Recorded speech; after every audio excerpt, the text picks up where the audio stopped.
एक पहाडी गाउँमा हरिबहादुर नामका एक मानिस बस्दथे।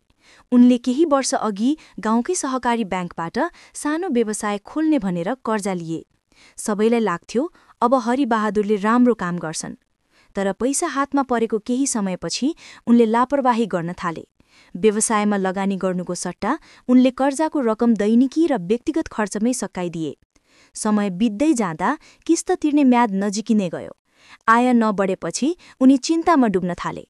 ब्याङ्कका कर्मचारीहरू गाउँमै पुगेर उनलाई भेट्थे, समस्याबारे सोध्थे, समाधानका उपाय सुझाउँथे। तर हरिबहादुरलाई लाज र डरले घेरेको थियो।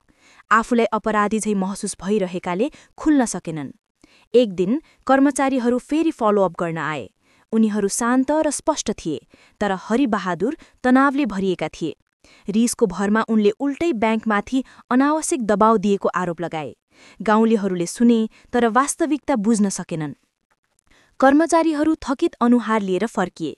उनीहरूले भने, हामी त सहायता गर्न आएका थियौं, तर उनलाई आफ्नै डरले थिचिरहेको रहेछ।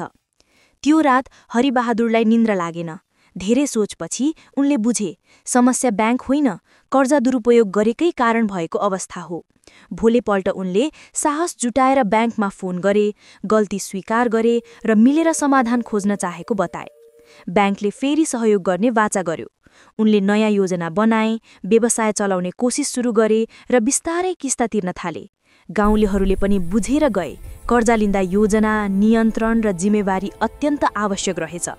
हरिबहादुरले भने, अन्ततः जीवन फेरि सही बाटोमा फर्काएकोमा राहत पाए।